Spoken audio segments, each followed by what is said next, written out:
Ciao a tutti, benvenuti su Ma dai, io sono Mara e oggi parliamo di come sopravvivere in un bar italiano senza troppo stress. Esatto. Oggi aiutiamo i confusi a non farsi cacciare da un bar. I confusi, mi piace.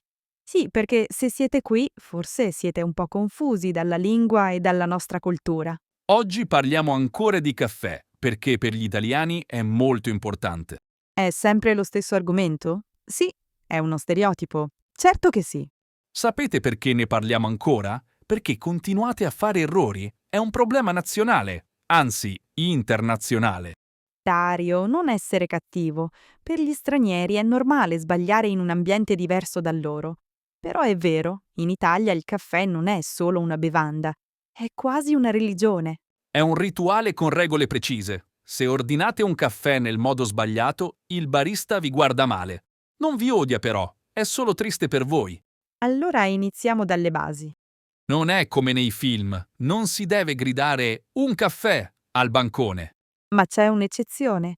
Alle 8 del mattino. Esatto. Alle 8 del mattino entrare in un bar italiano è come entrare in una zona di guerra. C'è tanta gente, tutti hanno fretta e si sente solo il rumore di tazzine. Siete troppo gentili e aspettate in silenzio, sicuramente resterete lì fino a Natale. È l'unico momento in cui dovete alzare un po' la voce e ordinare. Esatto, dite un macchiato caldo. Se non parlate siete invisibili. La barista serve solo chi mostra decisione. In un bar molto affollato, quando vi dà il caffè, lo bevete subito e poi uscite. Soprattutto quando dietro di voi ci sono altre 50 persone che hanno bisogno di caffeina per lavorare. E se esitate a ordinare, probabilmente saranno ancora di più. Inoltre, ricordate anche questo. A volte si paga prima, a volte si paga dopo. Osservate, se tutti hanno uno scontrino in mano, pagate prima. Ma ora parliamo di un problema molto serio. Il problema del tovagliolino. Ah sì, quel piccolo pezzo di carta che non serve quasi a niente.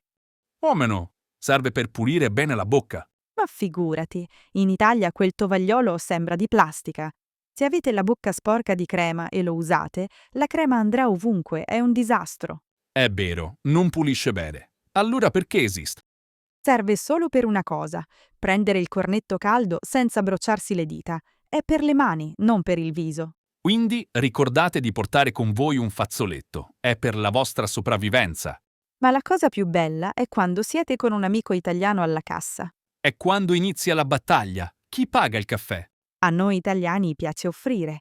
Una persona comincia dicendo «pago io», allora l'altra persona dice subito «no, faccio io» e così via per 5 minuti. Di solito la frase che risolve tutto è «la prossima volta offri tu». Ma la prossima volta spesso non arriva mai. Ascoltatemi bene, se un amico corre alla cassa, lasciatelo fare. È un caffè gratis. Dobbiamo ancora parlare del grande tabù, la cosa proibita. È vero, il crimine di guerra. Confusi, ascoltate bene. Il cappuccino dopo le 12 è illegale.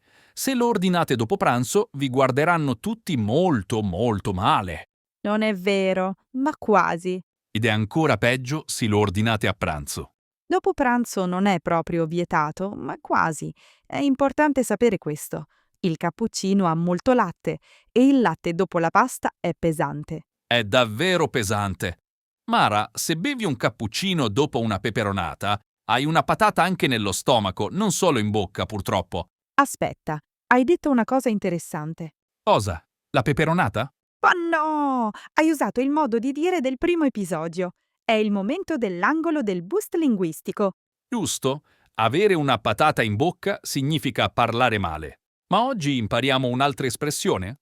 Certo, il modo di dire di oggi è sputare il rospo. Confusi? Quando un vostro amico italiano non vuole dirvi qualcosa oppure sembra nervoso o imbarazzato, dite «Dai, sputa il rospo». Significa dimmi la verità, dimmi cosa nascondi. Esatto, letteralmente to spit toad. È strano, vero? Ma torniamo al caffè. Allora, siete al bancone, cosa dite? Non dite solo un caffè, è troppo poco. Giusto, se dite un caffè, riceverete un espresso, piccolo, forte, nero. Se volete qualcosa di diverso, dovete usare gli aggettivi. Un caffè macchiato è un caffè con un po' di latte. Per un caffè con latte caldo dite un macchiato caldo. Per un caffè con latte freddo dite un macchiato freddo. Un macchiatone è un caffè con più latte di un macchiato. Un caffè lungo ha più acqua. Un caffè ristretto è per i coraggiosi, pochissima acqua e molto forte. Poi ci sono altre versioni, come il caffè corretto, il mocaccino, lo shakerato, ma per ora ci fermiamo qui. E se volete il caffè americano? Dario, cosa succede se chiedono un americano? Il barista vi guarderà e penserà: ok, questi sono confusi. Ma no, dai, noi accettiamo tutti. Ognuno beve ciò che vuole, tranne il cappuccino alle 3 del pomeriggio. Per quello non c'è pietà. Ragazzi, devo dirvi una cosa.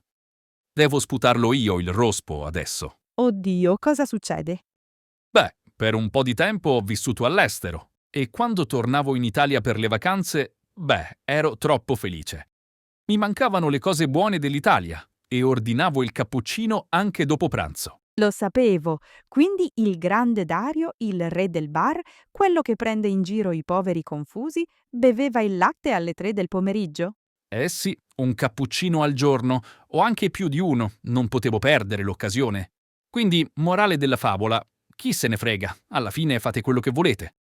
Fantastico! Hai parlato per 10 minuti delle regole e ora scopriamo che tu sei il primo dei confusi. Che brutta figura, Dario. Vabbè, cambiamo discorso che è meglio. Adesso spieghiamo questa parola bellissima. Chi se ne frega? Chi se ne frega significa non mi interessa o anche va bene lo stesso. È una parola forte, però si usa spesso. Parlate troppo lentamente? Chi se ne frega? Sbagliate una parola? Chi se ne frega? Alla fine è importante farsi capire. Oppure la barista guarda male Dario perché beve il cappuccino all'ora dell'aperitivo. Beh, chi se ne frega? Infatti bevevo il cappuccino e anche lo spritz subito dopo. Chi se ne frega? Quindi oggi offri tu il caffè per farti perdonare, vero Dario? Va bene, offro io, ma solo per oggi. Perfetto. Bevete il vostro caffè e sputate il rospo nei commenti. Quale versione ordinate di solito? E secondo voi Dario merita un cappuccino corretto con grappa per la sua confessione? Non dimenticate di iscrivervi al canale. Vogliamo aiutarvi a parlare come noi. Possibilmente meglio di come parlavo io in inglese durante il mio periodo all'estero. Ciao! Alla prossima, confusi. Mara, andiamo al bancone. Ma io prendo un caffè corto, come la mia pazienza oggi dopo la tua rivincita. Ma dai!